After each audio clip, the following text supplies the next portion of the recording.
Hello everyone and welcome back to my basic Formula One review channel. I must want to say first big thank you to everybody who been like and subscribing to my videos. Keep those like and subscribe comment. And again, I'm still yet to hear your feedback as to exactly what your thoughts are. Remember, this is a basic Formula One review channel for everybody. It doesn't matter what level you at, just get on there and put your review. Again, it's guys like me and you out there who will make this all a success. So without any further ado, let's get straight into it. And again, you will notice my videos them normally come a little bit late because I'm the type of guy who like to take time, relax, analyze as much as I can before post. And again, depend on where in the world the race is also depend how far behind time I am. Because for instance, the Canadian Grand Prix there, I was exactly 12 hours behind because I am at the moment in Brunei. So without any ado, my videos them will come a little bit late-ish around the Tuesday, Wednesday mark. So yeah, that's just how it is. But anyway, I must like to start off first by we saying there how deflated Hamilton had felt after inheriting such a victory at the Canadian Grand Prix there. You know, as you already know, I can depend on which side of the fence you sit. Sebastian Vettel made that mistake and that ultimately bring Lewis Hamilton that win. But as you know already, Lewis Hamilton is not the type of person who like those kinds of win. He like to win on track. You know what I'm saying? That's the way Lewis Hamilton is. But nevertheless, he increased the championship advantage by 29 points over Valtteri Bottas, which is his closest rival, and a massive 62 points now over Sebastian Vettel. And again, that's one of his best start to any Formula One championship campaign. But yeah, so let's dive right into the incident there with Vettel and Hamilton. Again, like I said before, you all by now I've already died with reviews and news and all those about the incident, but I just think I should still put my bit of spiel on it, you know what I'm saying? So yeah, so that 5 second penalty there was handed on to Vettel for unsafe re-entry after running wide at force Hamilton off the track, and then ultimately give Hamilton that victory, which bring him 3 in a row. And then you get Vettel immediately went up to the studio to complain or to protest about the incident. But as you already know, the rules are there for a reason. And in Formula One, there's no such thing as near miss, or there's no such thing as trivial or minor. Because 1 millimeter, and you know how small 1 millimeter is, can give any team an advantage or disadvantage. And you know already, every team in Formula One is there to push the boundaries of the rules and regulation to its maximum, because any little thing that can give you a gain, they will go. So that's the reason why the rules have to be very stiff. And again, all the rules that Vettel is talking about there, they didn't just jump out of thin air. If depending on how long you've been watching Formula One, if you go back to Michael Schumacher era, Michael Schumacher is the one who caused all these strenuous rules on Formula One, because he was one of the men to be weaving around on the track the most. Hence why no two moving in the braking zone, and then if you leave the track, you have to return to the track safely and not head straight over to the racing line. So the question here is, did Sebastian Vettel leave the track? Yes. Did he rejoin back the track safely? No. Did he went straight over to the racing line? Yes. Did Lewis Hamilton had to ease off the throttle to avoid a collision? Yes.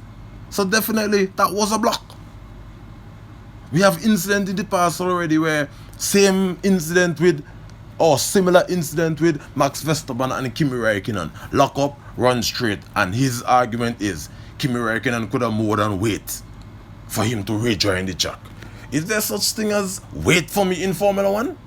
No. No. And I am sure, in my opinion, that If Vettel was doing free practice 1, free practice 2, or even in Q3, Q1 or Q2, he would have eased off that throttle a little bit more. But instead, he keep going over and over and over and over to the right to take as much advantage as he can and to see if anybody will pick up on it. The fact remains, it's been picked up on and you've been penalized for rejoining the track unsafely. And these truths are not just any and anybody they picked up off the street and put in there to goes, you know what, you'll be a stroke for this weekend. These are professional people who race before in different categories, win races, and they have tons and bags of experience of these things. So therefore, for him to start throw his toysm out of the pram and gone after those steroids to complain and display such an attitude on that track there, that was definitely not on. You know what I mean? It was very unprofessional, and he did not display no sort of a sportsmanship to the hundreds of thousands of fans, especially younger fans out there who is coming up in Formula 1. Did not went to the interview down on the track, came back out, moving the number 1 stand. You have to be more professional than that. So anyway, that's my spiel on that incident. So point blank, he did cause a block. So back to the start there. You know, Sebastian Vettel, he started well, maintained his pole position. You know, giving Hamilton a real good run for his money down into turn 1. All that went well, and it was good to see Charles Leclerc come real good there on Lewis Hamilton at turn 1, but he gave a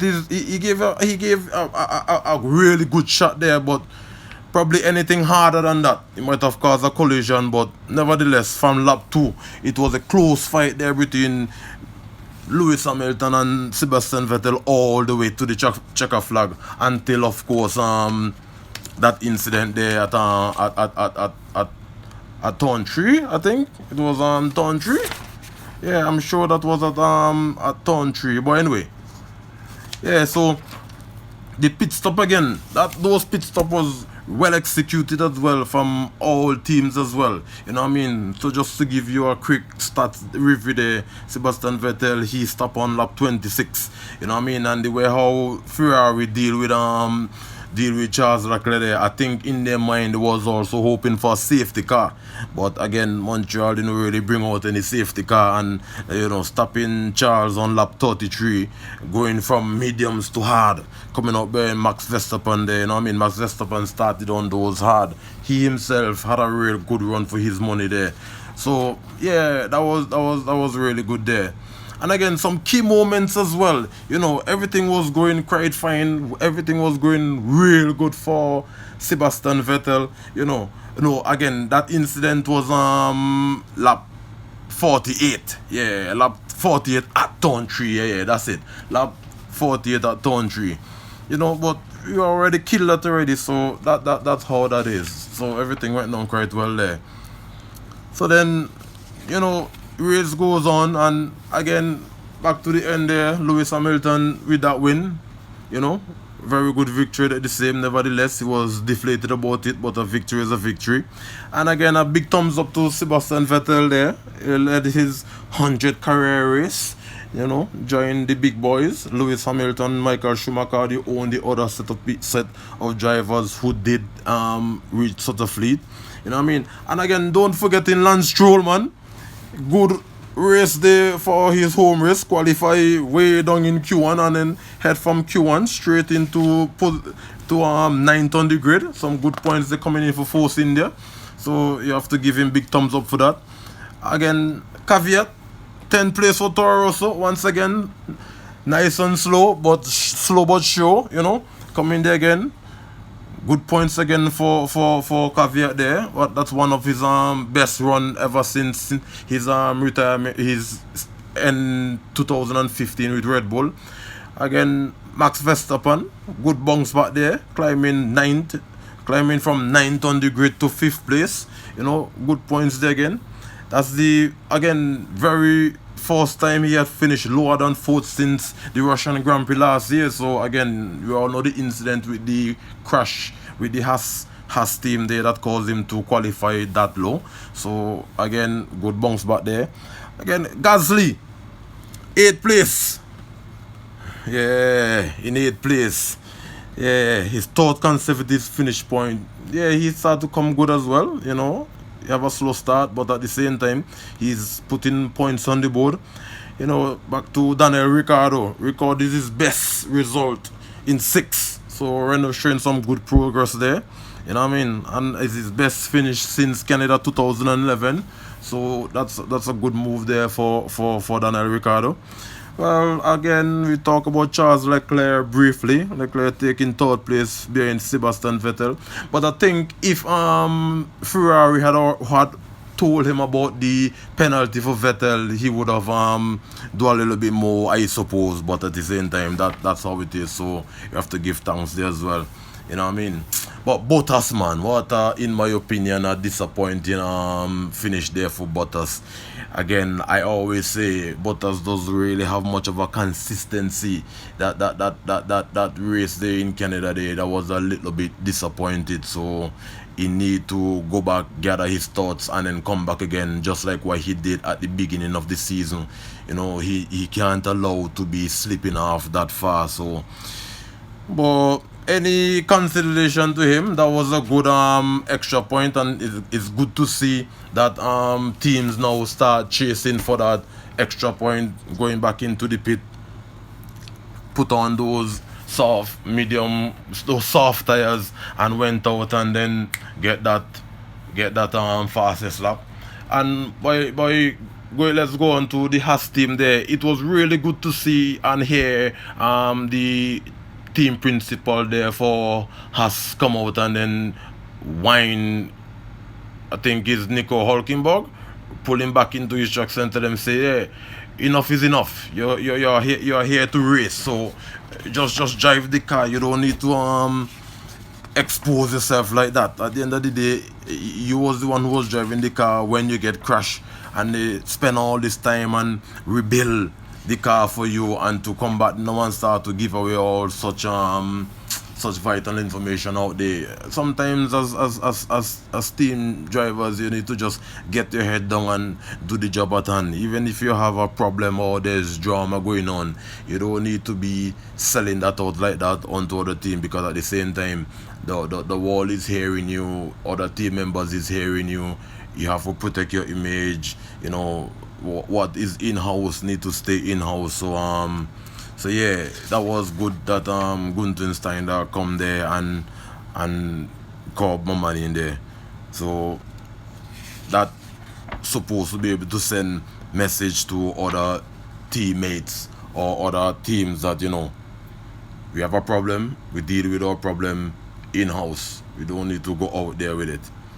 Yeah, so again, that was a very, very, very interesting race, and in my opinion, for those out there who is of the opinion that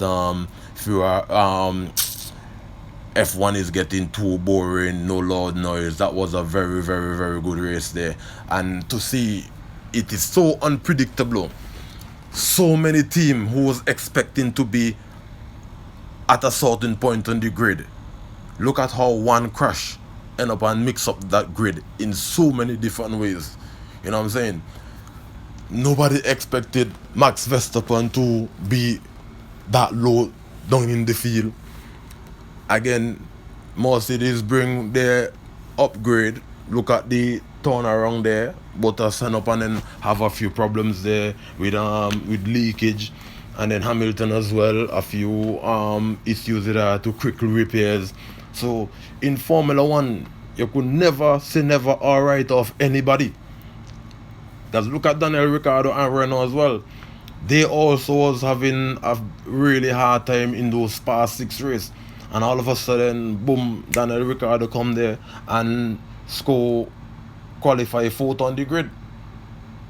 But the one thing I always saying, the 6 race that already gone, well, that's 7 races, but the 6 race prior to Canada, I always say, anytime Ferrari managed to put their package together, it will be game on for Mercedes.